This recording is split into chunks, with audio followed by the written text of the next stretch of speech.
Muy buenas tardes. En nombre del Colegio de Escribanos del Paraguay y en mi carácter de presidenta de la Comisión de Delegaciones del Interior, les doy la más cordial bienvenida a este espacio académico, propicio para reencontrarnos en una época muy peculiar, distanciados pero más unidos que nunca a través de la tecnología.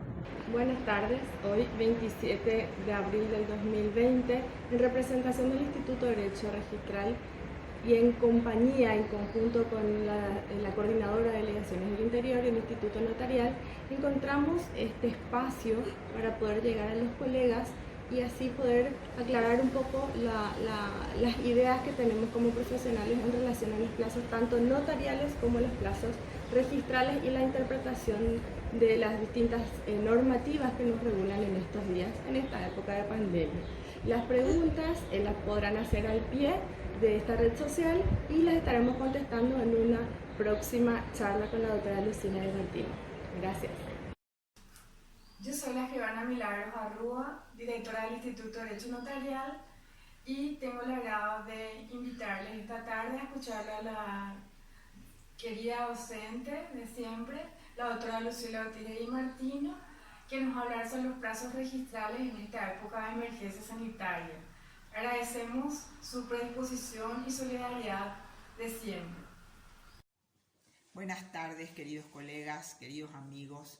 Yo soy la escribana Lucila Ortiz de Di Martino, asesora notarial y registral del Colegio de Escribanos, y vengo especialmente invitada por los institutos de Derecho Notarial y Derecho Registral del Colegio para hablarles de un tema que nos interesa muchísimo en este momento, que se refiere a los plazos registrales y notariales. En primer lugar, la primera idea que les quiero dejar es que la función notarial no está suspendida. La suspensión fue de los plazos. Los plazos sí fueron suspendidos, la función no está suspendida. ¿Por qué? Porque la función notarial, en forma positiva, podemos decir que es imprescindible e indispensable. Y en forma negativa, diríamos, es ineliminable e irradicable mientras no cambie la naturaleza humana. La función notarial es el derecho, el ejercicio del derecho en la forma pacífica, y el hombre no puede vivir sin el derecho. Por eso es que se funda en principios filosóficos, que son los que les acabo de decir, pero se funda igualmente en principios jurídicos, porque la ley 879/81 dispone que el notario, como deber y atribución del notario, tiene que, además de recibir personalmente la manifestación de voluntad del otorgante, no puede excusarse en el ejercicio de su profesión, salvo alguna causal determinada por la ley. Lo que hizo con mucho acierto el decreto fue suspender, y la acordada también en consecuencia, suspender los plazos registrales y procesales también. Nosotros también vamos incluidos allí en lo que refiere a alguna medida cautelar. Estos plazos han sido suspendidos. ¿Qué quiere decir eso? Quiere decir que tiene que haber una ley que permita la suspensión de los plazos, o un decreto en este caso que permita la suspensión, y la forma de computar eso está en el mismo Código Civil. Quiere decir que está reconocido por el derecho que los plazos pueden ser suspendidos. ¿Cómo funciona? El artículo 646 del Código Civil dispone que los plazos que corrieron permanecen firmes y que los plazos que continúan después de la suspensión tienen que unirse, adherirse a los plazos que ya corrieron. Puesto esto en una forma práctica, vamos a suponer que el certificado de condiciones de dominio haya sido expedido en su momento y tiene un día de validez antes de la suspensión. Se suspenden los plazos y se rehabilita otra vez, se rehabilitan los plazos, pero a ser agregado a ese un día.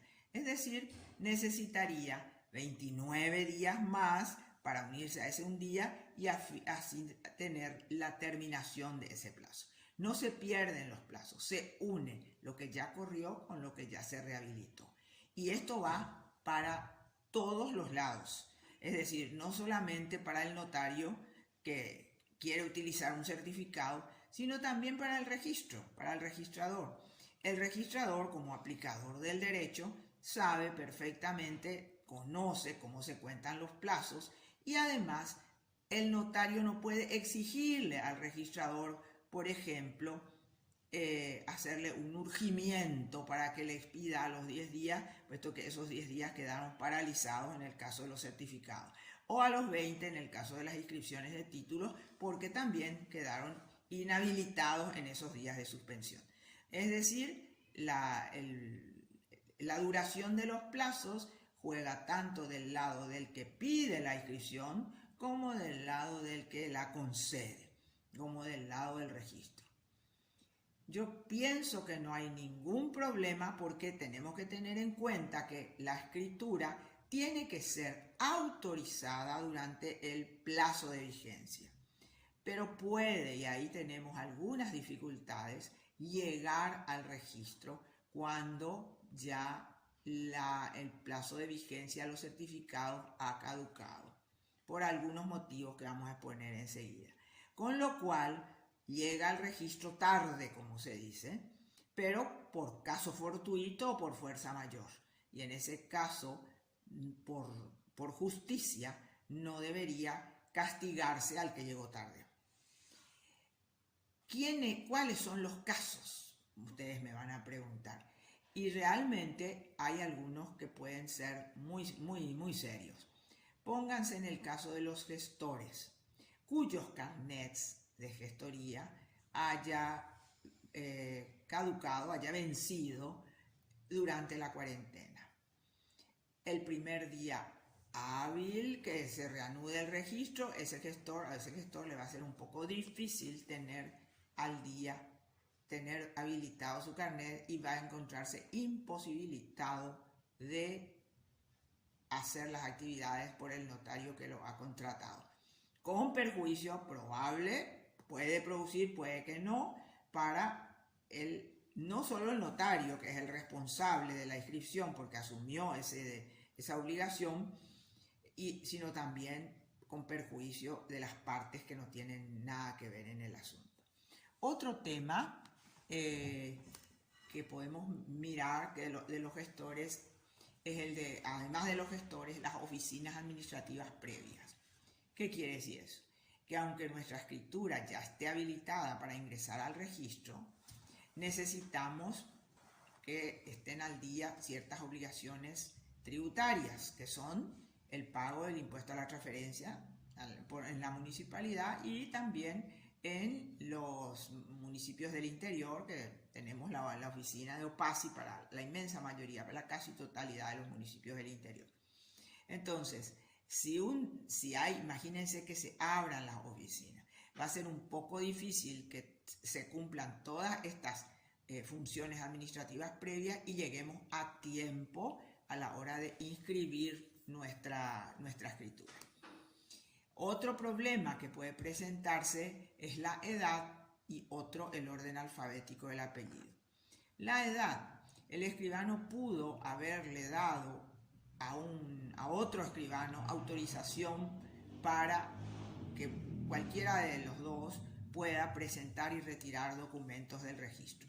Pero resulta que los dos, el escribano que otorgó y el escribano a quien se le habilitó, tienen más de 60 años y el registro les impide el ingreso.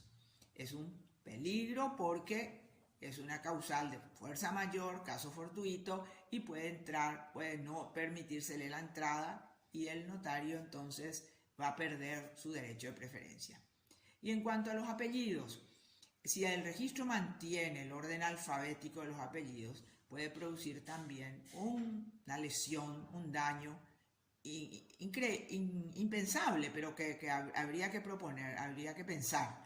Por ejemplo, si el escribano tiene un apellido O, va a estar habilitado los días jueves.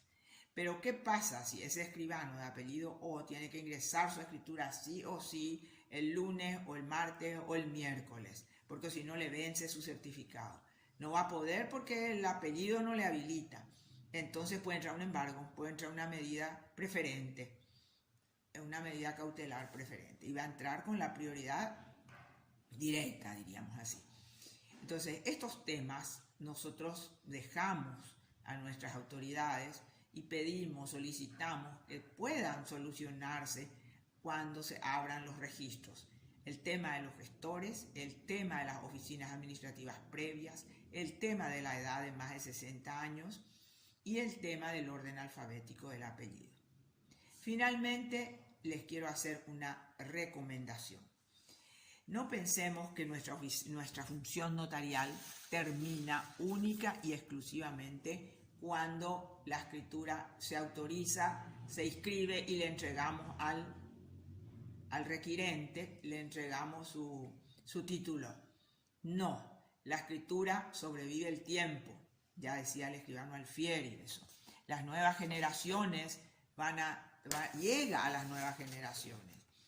Entonces, como llega a las nuevas generaciones, supónganse en una escritura que tiene una antigüedad de 10, 20, 30 años, ¿por qué no? Nunca se movió y ahora se quiere hacer una transferencia y se pide un crédito bancario en base a esa escritura. Les pongo un ejemplo porque a lo mejor así es más fácil entender. ¿Qué va a decir el banco? Que el banco estudia todo el historial de la finca, se va a encontrar con que hay una escritura, la última, que fue otorgada fuera del plazo del certificado. Y va a decir, pero Dios mío, entró con certificado vencido, esto puede ser nulo, o entró una medida cautelar. Entonces, para evitar esa distorsión o para evitar, nada cuesta que nosotros en nuestra escritura, yo les traje acá como yo estoy procediendo, no quiere decir que esto sea lo máximo. Primero, la expresión lingüística, cada escribano tiene su estilo y puede hacerlo, pero no impide nada ponerle como una constancia notarial más. Les voy a leer lo que yo les pongo, o lo que les puse ya en esta escritura. El plazo del certificado de condiciones de dominio fue suspendido por acordada 1366/2020 y posteriormente prorrogado por acordada 1370/2020 hasta el 12 de abril del 2020. No, olvídense de esto del 12 de abril del 2020, porque ustedes saben, en mi caso sí era válido por la fecha de mi escritura, pero ustedes saben que el 7 de abril se dictó otra acordada, solamente que esa acordada estaba sujeta, tenía una condición suspensiva, siempre que iba a entrar en vigencia siempre que las autoridades sanitarias no prorrogasen la cuarentena. Entonces, recomendación, puede utilizar si se quiere, si no se quiere tampoco es obligatorio, no estamos obligados a poner lo que la ley no nos manda, pero podemos poner una cláusula explicativa que pueda llegar a explicar lo que sucedió en el año 2020 por si a alguien se le haya olvidado. Estoy a completa disposición de ustedes a través del colegio para que hagan las preguntas que crean convenientes, que necesiten.